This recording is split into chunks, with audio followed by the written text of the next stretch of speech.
Qual o perfil ideal de um líder na igreja? Será que existe um temperamento ideal para esse líder? Fica comigo que eu vou te responder.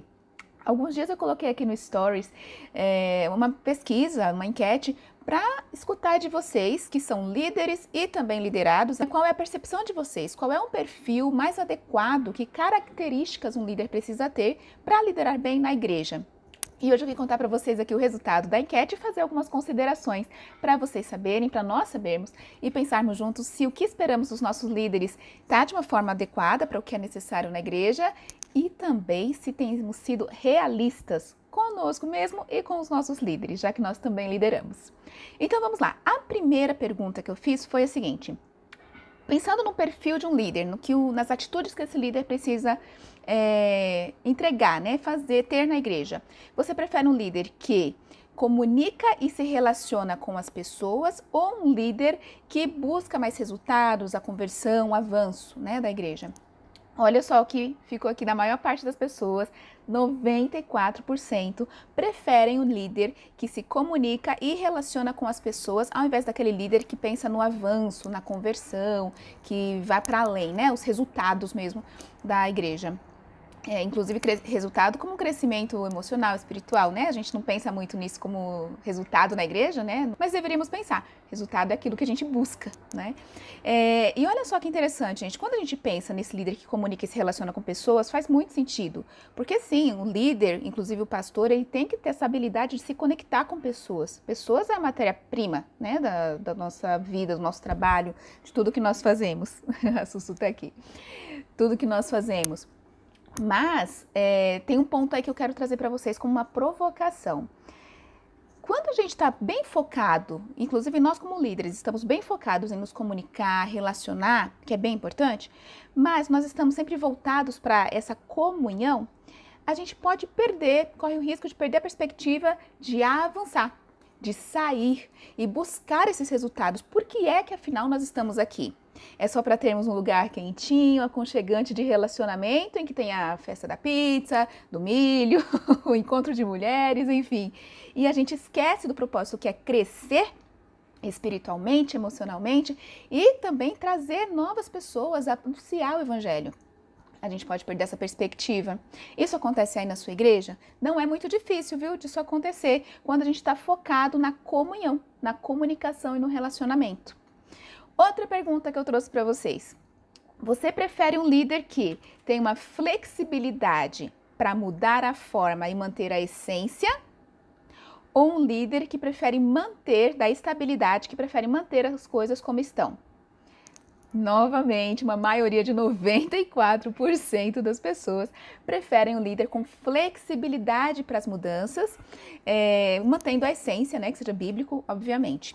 Isso é básico, regra, né? Então é bem legal, especialmente no mundo como hoje nós estamos vivendo, precisa dessa mobilidade, essa capacidade de se moldar, de se ajustar e de conseguir responder no compasso dos tempos, no ritmo dos tempos, mantendo a verdade bíblica, mantendo a essência. Mas é claro que eu tenho um contraponto, porque não existe característica perfeita de um líder. A gente sempre vai ficar entre dois pontos, né? Eu costumo falar, gente, que perfil de pessoas é assim. É como se fosse um cobertor curto, em que a gente ou cobre os ombros ou cobre os pés. Já teve essa experiência, essa sensação de um cobertor curtinho? Pois é, perfil, características também são assim. Quando você tem uma característica marcante, significa que outra pode ficar faltando. Somos humanos, é assim mesmo.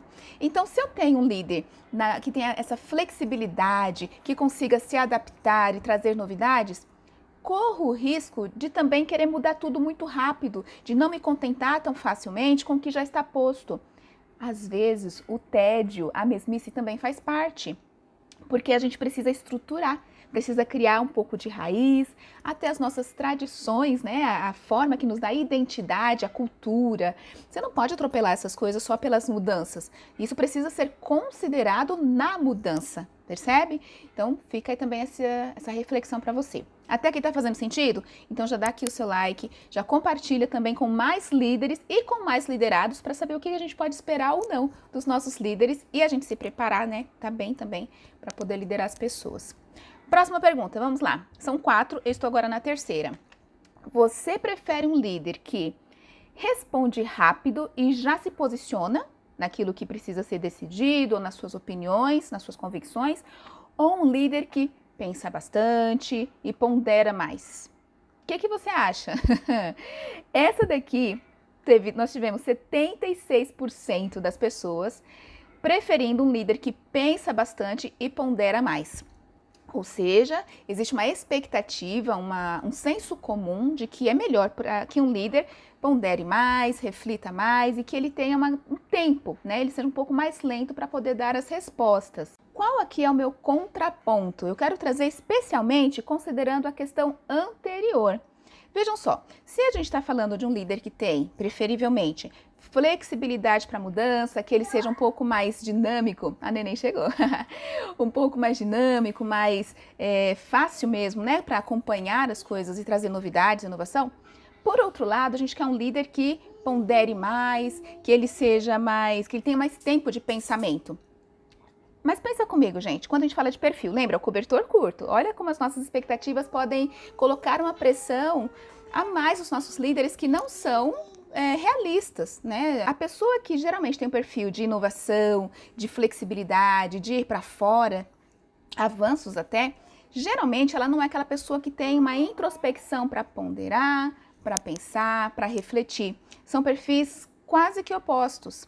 Claro que é possível desenvolver habilidades, é sim, mas naturalmente desse líder, ele tem as suas forças. Esse líder, você deseja que ele tenha uma força da flexibilidade ou ele tem uma força da ponderação? Percebe? A gente fica um pouco, uma pressão para que o líder seja perfeito, uma ilusão de que isso é possível, e não é. Um líder, ele vai ter uma questão ou outra, tá? E a gente não pode ser tudo para todos. Se você, como líder, tenta ser tudo para todos, você perde a sua identidade, perde o que tem de melhor que Deus te deu para fazer, que é a sua identidade, certo? Última questão, vamos lá. E essa daqui foi que as pessoas me perguntaram no direct, falando, Sara, eu acho que tem que ser as duas coisas. Várias pessoas ficaram em dúvida sobre essa preferência. E a questão é, você prefere um líder que influencie a muitos, ele tem essa habilidade mais forte de influenciar a muitos e ensinar muito bem, ou um líder que aconselha a poucos e acompanha mais de perto? E olha só que interessante, deu 60% as pessoas preferindo um líder que aconselha poucos e acompanha mais de perto. Aqui eu preciso fazer uma separação. Nós temos alguns tipos de líderes na igreja e a pergunta foi genérica, então eu entendo que vocês responderam cada um aí na sua referência, né? Mas quando eu falo de líder, falando de um líder de ministério, depende do tamanho do ministério, esse líder não consegue aconselhar e acompanhar de perto.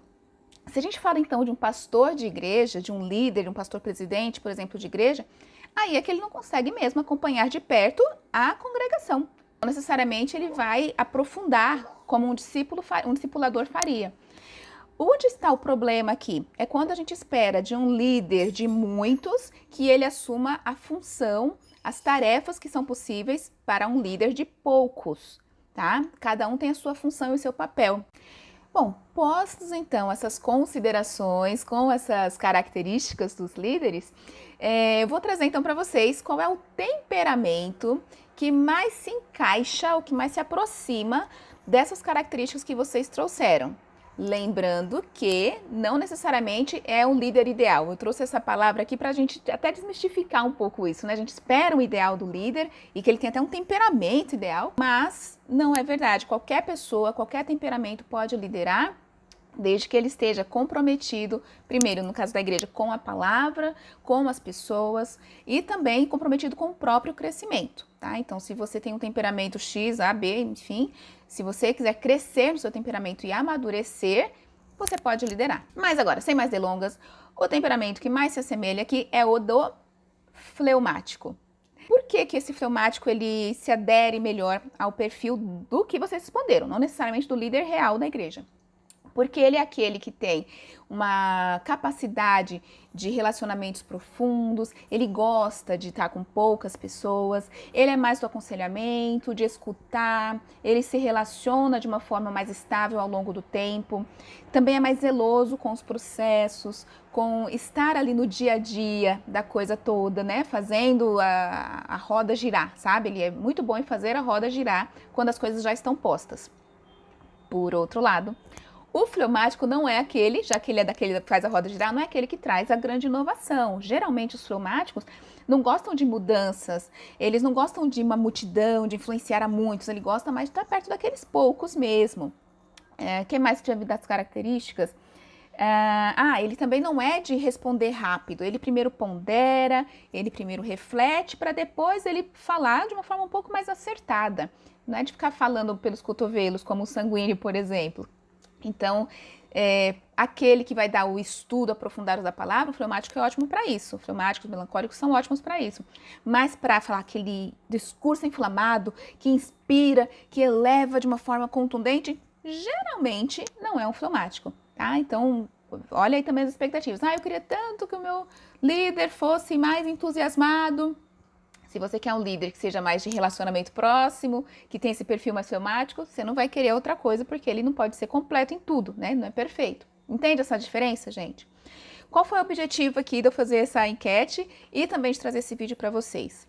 Principalmente, a gente pensar nos líderes de uma forma realista, saber mais claramente o que nós esperamos deles e de nós mesmos, que acabamos cobrando de nós mesmos essa atitude, né, esse perfil. Ao mesmo tempo, entender, né, o que a gente pode ter de um perfil e não ter do outro. Se eu quero uma coisa, entendam que não dá para ter outra. Eu escolho como um cobertor curto. Vou preferir cobrir meus ombros, vou preferir aquela coisa mais próxima, mais intimista, ou vou preferir algo que é mais expansivo, mais para todos, né? Como que a gente faz, então, um conselho final aqui, como que a gente faz para ter as duas coisas, né? Para ser uma igreja viva, completa, saudável? Não coloque tudo nas costas de um líder. Né? Você tem que se valer de pessoas que complementem o seu perfil, inclusive aquelas que te desafiam, que você não tem muita afinidade ou facilidade, porque é justamente o contraponto que você não tem e que faz falta para o coletivo, para o corpo, tá? Então, se você tem um perfil de cabeça, traz um pé para perto de você, mãos para perto de você. Se você é muito de pensar, de refletir, traz alguém que é do vamos fazer. Se você é do fazer e vai avançando, traz alguém ali que é do sentir. Alguém que é mais coração, que é mais de perceber as nuances das pessoas. Então, percebam-se, saibam quem vocês são e completem-se uns com os outros. Por isso que nós somos corpo. Gostou desse vídeo? Fez sentido para você? Então me deixa saber, coloca aqui que você curtiu e principalmente comenta quais são seus desafios de liderança. Dentro dessas questões das expectativas, dos temperamentos, você passa alguma coisa, você percebe alguma coisa a esse respeito? Me conta que a gente vai construindo junto cada vez mais um corpo mais saudável, mais completo, pessoas com a identidade fortalecida e uma igreja também mais viva, certo? Deus te abençoe.